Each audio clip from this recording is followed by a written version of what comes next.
Alright, I'm back with the Destiny 2 video. I didn't make one yesterday because I could only play a little bit, and I wanted to wait to get fully into the expansion before relaying my thoughts. I have beaten the base campaign, which is all the available campaign missions before the raid comes out, and then we know that there is a last mission after that. I don't know if that's right away or at reset or what, but that is technically when the campaign will be over. Instead, I am now working my way through the post-campaign missions, which there seem to be a lot of, and I'll touch on that later on. But I wanted to kind of give my thoughts about the campaign in general, and if Bungie kind of met the very high bar I think we all had for this. I think they had for themselves, management and Sony had for it. A lot of pressure on this. Let's just move past the errors. It sucked. It was a scrap day one, kind of. It may end up breaking its all-time record this weekend, but it didn't yesterday because of those errors, which is a bummer. The good news is the final shape is awesome. I really have enjoyed what I've played so far, which includes this, early campaign string of missions, in addition to them threading in a strike and some lost sectors in there, and some a little bit of exploration of the Pale Heart. This combines a number of things to make this campaign work really well. I think this is easily the best story campaign that we've had from the series.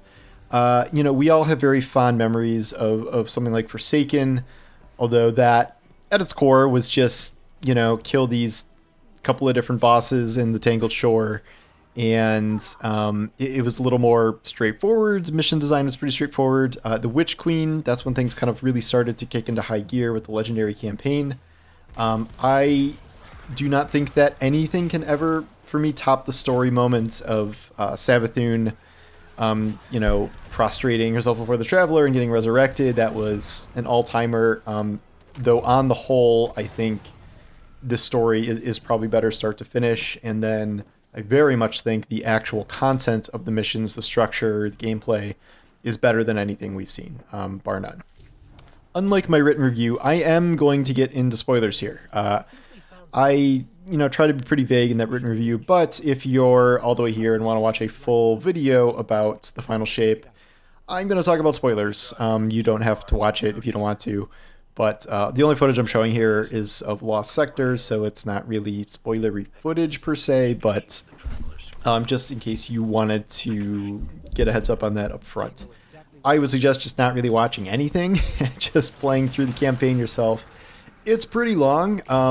Granted, I was playing on Legendary, which, it's somewhat easy to die there from time to time, and if you do, you may have to redo an entire 20-minute encounter. If you got kind of near the end there. And Legendary, I think, as ever, is something I recommend to at least sort of veteran players, as it's enough of a challenge to feel like something, but it's not like, oh, I got a friggin' match with champions and burns and whatever. It's just a little bit harder. And it is very hard at some parts. The last mission in particular is extremely difficult. I'll get to that in a little bit. I was not super enamored with things right when they started, and I think that's because it takes a while to build sort of on all fronts. You get to the first part of the Traveler, it's kind of Black Garden stuff, and we've kind of seen this a bit before. We have the reassemble the team missions where we got to go find Crow, we got to find Ikora, we got to find Zavala. Crow and Zavala are being tempted by, Crow is being tempted with power, the old power Aldrin used to have, and more.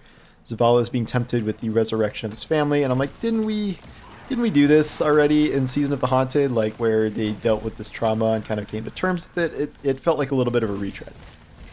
Similarly, you unlock Prismatic early on, but it's such kind of limited options at first. You're kind of scrambling to figure out what to do with it, and you're not really quite sure how you're supposed to be pulling into it, although it does feel somewhat necessary given the nature of the campaign and these bound enemies that are immune except to Prismatic. You can, however, walk around in little pools of lights and just get Prismatic that way in order to get past those parts. So everything was like pretty good, and then things really started to kind of kick into high gear around mission maybe 4, I'd say. The environment design of this starts to go just absolutely nuts, and by the end, you're just I took so many screenshots, just screenshot, time and time again of these insane environments they've designed. It goes from, the beauty of the Traveler and like, oh, let's relive some old zones and blah blah blah, to just the wildest kind of architecture you've ever seen.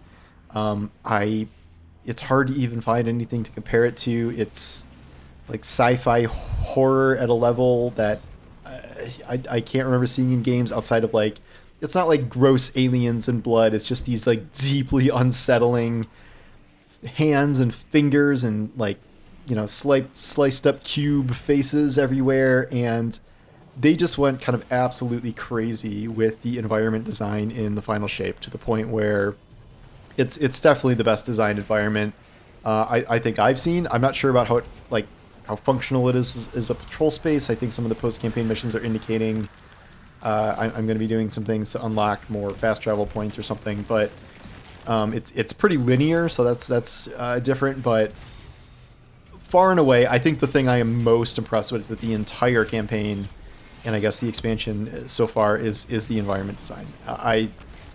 We saw glimpses of it in the trailers and things, but actually going through it, experiencing it, like I just kept turning corners and just stopping and staring at things, and not just like, oh, it's a pretty skybox. It's like the stuff on the ground, like the creativity that has gone into that is really unparalleled. And like, this is a game that's known for pretty beautiful environments in a lot of ways, and they really went and kind of topped themselves here. Things start to escalate story-wise, I would say, when Crow confirms what we suspected, that he has Ahamkara wished Cade back to life. There is a lore card and a ship about that, except thankfully he just sort of spells it out in a kind of cute scene with him and us and Cade sitting on the side of a frozen cliff, where he sort of explains to Cade what happened and how, as he was making the wish to get here, he also sort of wished that he had not done what he did to Cade. So Cade is here, and he's made up of like lights, and he doesn't have a ghost, but it's actually Cade, and he, spoilers, survives. Oh, this whole thing's spoilers, so I'm not going to spoiler tag anymore. He survives the events of the campaign, and he's just sort of hanging around now. And Cade's back. I really do buy the explanation they give for bringing him back. I think this was a good way to do it. And then in terms of just him being there, Nathan Fillion coming back, it's great. I was a little skeptical about this because it felt like, oh, Bungie wants people to come back for the final shape, so here's Cade.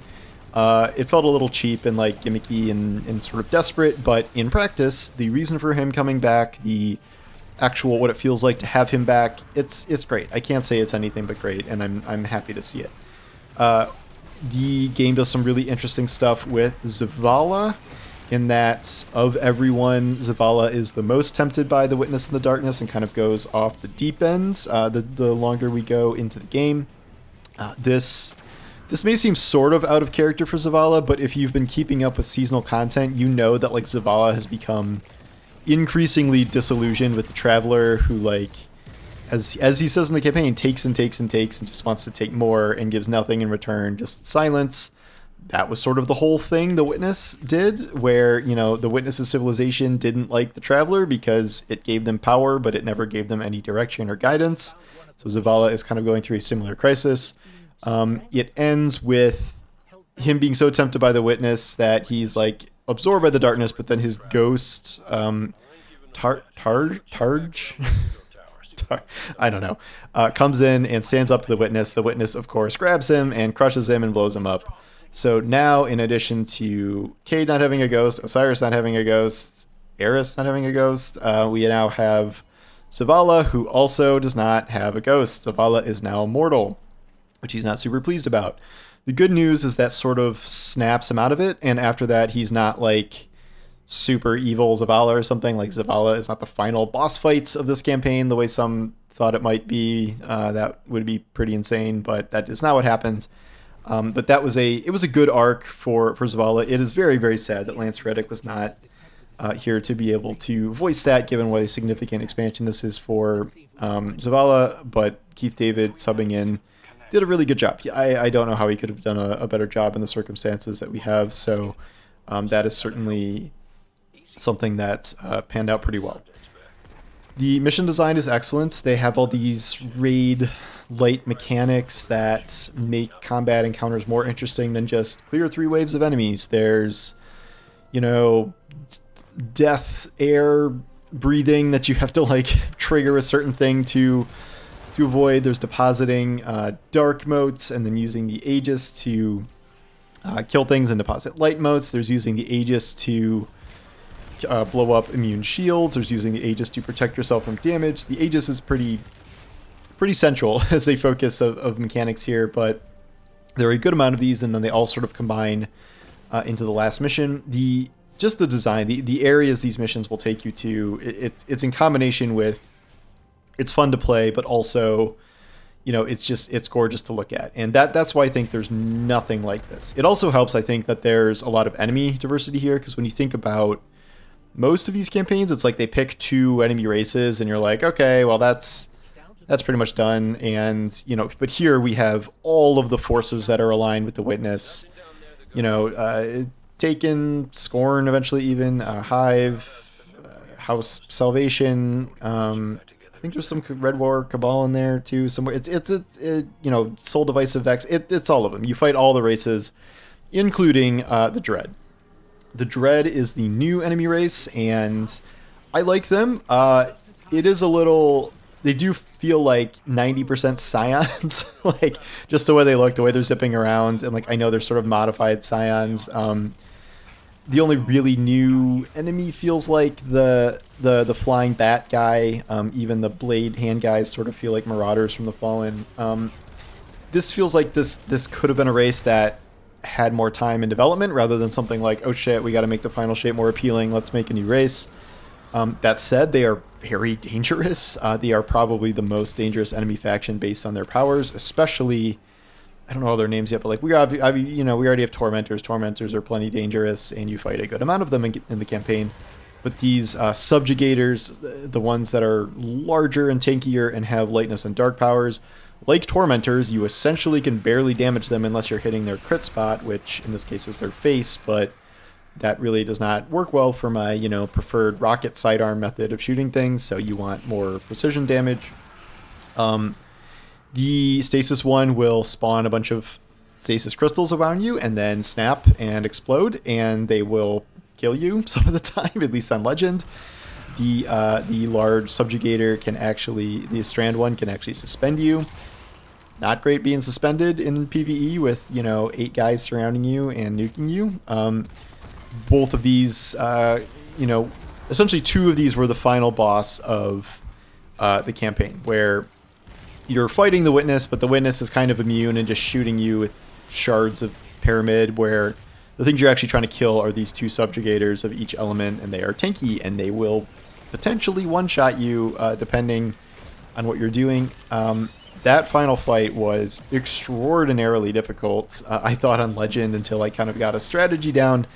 Probably took me an hour. I'm sure I could do it in less time now that I know sort of all the phases, but that was very, very difficult, which I appreciate. And, you know, even though I knew we weren't going to be killing the Witness, I think that was a worthy finale there. There are a number of just very incredible cutscenes here. They spend a ton of money on full CG cutscenes, which are super expensive, in addition to their usual sort of in-engine story things, like standing around in-game to see things, and then they're like sort of black and white animated cutscenes. They use all of them, but they did a lot of really great CG cutscenes. And those even continue into the post-campaign missions. I just saw an amazing one with Cade and Crow, and that is a really, really long kind of mission string where, in the end, Cade offers Crow the ability to be the Hunter Vanguard, which he says he'll think about. This is after a really awesome cutscene with the 2 of them working together. Really, really touching moment. It wasn't even in the main campaign, but it was, I think, one of the best moments so far. Savathun shows up after the campaign is over to mess with us, of course. I kind of wish she was in the main campaign, given how important she is to the story. I've not gone very deep into her quest line yet. I think I just did the first step or so, but I'm glad she's here and doing something because I really think she needed to. What else? Oh, Prismatic. Yes. So Prismatic is something I'm still sort of working on. It seems like it's going to be very fun. It's just that I'm so new to it. I have 30% of the aspects and fragments unlocked that I don't know exactly what builds I'm going to be doing just quite yet. I haven't really sat down to strategize about it. I really like the new new Warlock super, the Song of Flame with super powered grenades and melee. That's a lot of fun. I love the new solar mortar turret, which just does really big damage and scorches enemies. So at least that addition on Warlock is very strong. I know there's like some crazy quadruple Bleak Watcher build or something, but I think Prismatic is really going to work, after a couple of weeks here. Once everyone, fully unlocks everything, starts farming those double perk class items, I think you're going to get some nuts builds. It's just that you're not really going to see those insane builds, by the end of the campaign or something. It's just not really possible yet. I'm not super enamored with the idea of like, oh, you got to do light and dark damage to like build up your thing, and that's a little awkward. I get that they kind of want you to use both sides of the power, but it's just an odd way to sort of power up. I find kinetic is pretty good because kinetic levels both up. The grenade is interesting. It's like a mini super, sort of. The Warlock one is really good because it's a void field and a shatter ice field. I heard the Hunter one is not very good, but it's fine. And you still have access to like one of your real supers too, so that aspect of it I'm like not super high on, but I think you are going to be able to make a crazy amount of synergies with this. That much is clear. And even if I'm not like, head over heels for it right now, I can easily see this being, really excellent in the future. So I'm not like dismissing it out of hand. It's also way better introduced than Strand was. There's no like Prismatic tutorial that's like multiple missions a month. Like 3 or 4 missions in Lightfall were just Strand tutorials. It's like, here's how to use Strand, here's this power, blah, blah, blah. They like give you Prismatic like at the end of like a mission and a half, and you will unlock aspects and fragments along the way, which I think is a good way to distribute them other than some stupid currency grind. I think the rest are like hidden in the map or something. I've already found a few hidden ones, which I think is a cool way to distribute them. The post-campaign stuff has been really interesting so far. There's a lot of it. I'm only kind of just getting started. I started the Savathun questline. I started the Cade and Crow questline, which apparently leads into the new Constellation system, so I got to do some normal grinding after the really long actual mission we did there. It seems like they have a lot of stuff here for post-launch. I've not even gone to the war table to start whatever the hell the episode 1 content is, so I got to do that too. Bungie really needs this to be a hit, and it has become increasingly obvious to me that there's always a lot of hype around Bungie releases, but like the amount of Bungie employees that have like been like, we threw our entire selves into this, like we went so hard on this, like they left it all on the field. I don't know what else really they could have done at this point to make the final shape more appealing. They wanted to deliver their best ever campaign. That was like a really big thing that was reported, that like this can't just be Forsaken. Like this has to be, this has to be better than the Taken King, has to be better than Forsaken.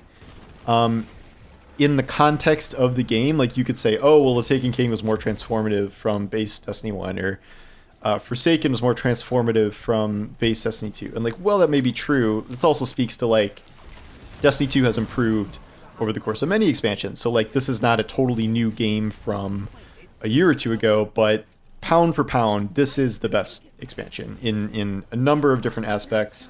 Even if here or there I might like this thing or that thing more, it is definitely what I would consider the best expansion. I guess we can get a little further away and overlook recency bias and stuff. And I am also saying this before the raid, before the final mission, but like I don't really know how you would design a campaign like that and just totally fumble the raid or fumble the last mission. That doesn't seem likely to me, but this is why I'm sort of doing a part 1 here and not you know, doing a scored review or something yet, which I might probably do down the line. But I thought this was excellent. I am very impressed. I got a little bit off to a slow start, but that was kind of interspersed with a lot of frustration about servers and errors and stuff, so maybe I was not in the best headspace for that in the first place, but they did it. I think they accomplished what they set out to with this campaign, and they should be very proud of this. I think that most people are going to really enjoy this. I think this is a great sort of final Light and Darkness chapter here. We'll see where things go from here. I hope there's not some sort of insane player drop-off as everyone just sort of moves on from the series, because I do want to keep playing, but in terms of what this is, the culmination of 10 years of Destiny, I think they did a great job. I think they really nailed it, and I'm happy to see that. Anyway, there'll be lots more to talk about. Let me know your own thoughts about the expansion, at least from what you've played so far. Probably only hearing from people who actually beat the whole thing, since this is my spoiler review, but yeah. So anyway, I'll talk to you soon. Take care.